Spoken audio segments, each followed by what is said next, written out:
Finalmente hemos llegado al final de nuestra espera. Hoy, 23 de diciembre, la iglesia clama al Señor como Emmanuel. La séptima antífona de la O retoma un título que encontramos en la antigua profecía de Isaías. En los días del rey Ahab, la situación político-militar era bastante incierta para Jerusalén.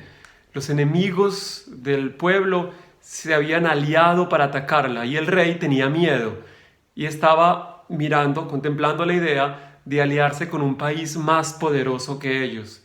Entonces el profeta Isaías va a la corte y le dice: ¿es que acaso no hay Dios en Israel? ¿Es que acaso no es el Señor suficiente Dios para salvar a su pueblo? Después de una discusión con el rey, el profeta termina diciendo: esta será la señal de que Dios salvará a su pueblo, un niño llamado Emmanuel. Este niño, aparentemente débil, es portador de una promesa. Dios está con su pueblo para salvarlo. La palabra Emmanuel, en realidad en hebreo, es una frase con tres componentes. Immanuel. El primero es la preposición im, que significa con. A esta preposición en la lengua hebrea se le añaden los pronombres para formar una sola palabra, como cuando yo digo conmigo, una única palabra. Con nosotros se dice imanu. Si por ejemplo alguien va a decirle: hey, ven, come con nosotros, tendría que decir ejol imanu, come con nosotros, imanu, con nosotros. Y la palabra él es Dios. La encontramos en tantísimos nombres: Daniel, Rafael, Gabriel, Samuel, Elías. La dijo Jesús en la cruz: Eli, Eli, Dios mío, Él es Dios en hebreo. Entonces, Imanu, con nosotros, Él, Dios. Más allá del significado, lo importante es lo que esto significa. Es una revolución religiosa. En la concepción antigua se pensaba que Dios vivía en las alturas. De hecho, todavía hay mucha gente que piensa esto. De hecho, Dios habitaba en las montañas. La montaña da la idea de altura y solo un grupo de privilegiados podían acceder a la altura de Dios. El Salmo 24 pregunta: ¿quién subirá al monte del Señor? ¿Recuerdan ustedes la escena del Sinaí?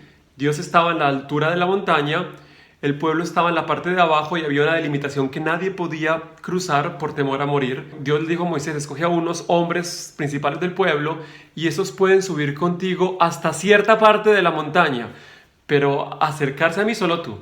Entonces el pueblo estaba dividido como en tres: los que se quedaban abajo, los que estaban como en el centro porque se acercaban más pero no del todo, y Moisés. Esto creó la idea religiosa de que hay personas más cercanas a Dios que otras, y eso se juntó con la idea de la pureza, y entonces las personas más puras pueden estar más cerca de Dios que los pecadores que están más lejos. Se creó esta pirámide en la que Dios está en la parte alta, los pecadores están en la parte baja, y mientras más pura sea una persona, mientras más rituales o mientras más actos y prácticas devocionales o de pureza haga una persona, más cerquita está. Incluso hoy muchas personas piensan de esta forma. Seguramente muchos hemos escuchado la frase que se le dice fácilmente a los religiosos, a los frailes, a las religiosas: hermano, usted que está más cerquita de Dios, récele al Señor por mí.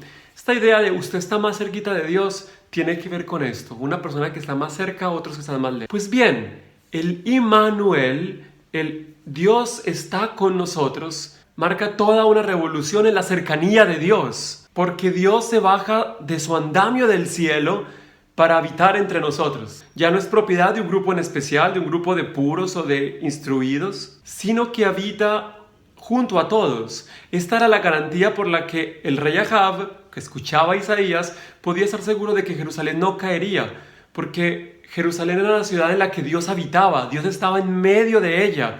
Por tanto, podían estar tranquilos. La presencia de Dios era su seguridad. Como cuando en la casa está el papá o la mamá, que los niños no tienen miedo. Así tenía que sentirse Jerusalén, sintiendo que Dios estaba dentro de la ciudad. El evangelista Mateo vio en Jesús de Nazaret el cumplimiento total y pleno del Emmanuel, del Dios con nosotros. Por eso en el capítulo 1 del Evangelio va a decir que con el nacimiento de Jesús se cumple la profecía de Isaías.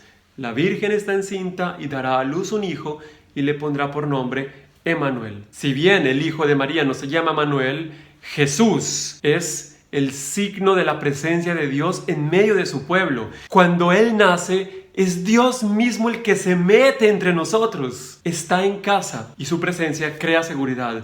Nada puede fallar si Él está aquí. Nada puede ir mal si Él está con nosotros. Sus manos pueden parecer muy frágiles. Son las manos de un bebé, pero también son las manos de Dios. Ya no tenemos miedo.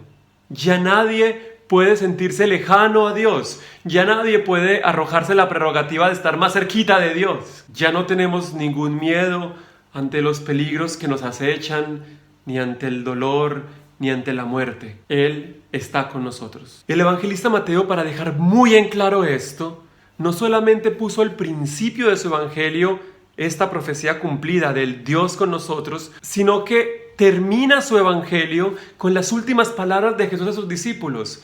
Yo estoy con ustedes todos los días hasta el fin del mundo, para recordarnos que aunque ya no podamos tocar con nuestras manos sus manos, ni podamos ver su rostro físico, Él sigue estando en medio de nosotros, tan real, tan presente, tan concreto como cuando nació en Belén hace 2000 años. Él sigue siendo el Emanuel para ti y para mí. Y este es el mayor y principal mensaje de Navidad que podamos dar al mundo. La antífona completa dice así: O Emanuel Rex et legifer noster. O Emanuel, Rey, el legislador nuestro. Expectatio gentium et salvator earum. Esperanza de las naciones y salvador de los pueblos. Veni ad salvandum nos. Domine, Deus noster.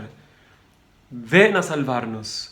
Señor, Dios nuestro. Cada antífona ha clamado el Señor para que venga. Oh sabiduría, ven a enseñarnos el camino de la prudencia. Oh Adonai, ven a redimirnos. Oh raíz de Jesé, ven a liberarnos. Oh llave de David, ven a sacarnos de la cárcel del pecado. Oh sol del oriente, ven a iluminarnos. Oh Rey de las naciones, ven a salvar al hombre que creaste del barro. En esta última antífona decimos por séptima vez: ven a salvarnos, Señor Dios nuestro. Con la última de las antífonas se completa nuestro acróstico. Ponemos la E y encontramos estas dos palabras en latín: ero, cras. Ero es el futuro del verbo ser en primera persona, es decir, yo seré, yo estaré.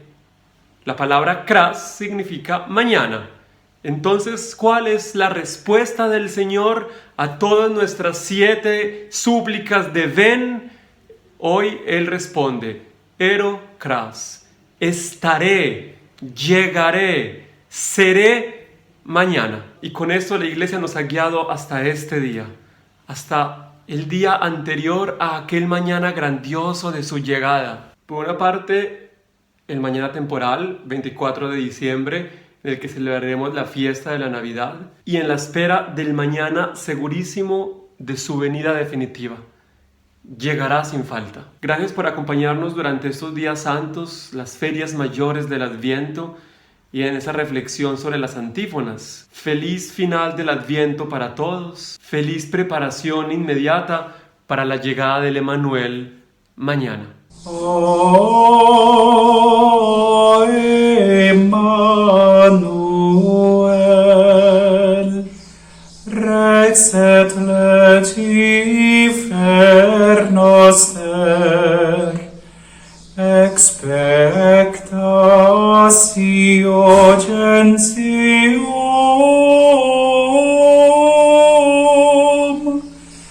et salvatore earum. Veni ad salvandum nos.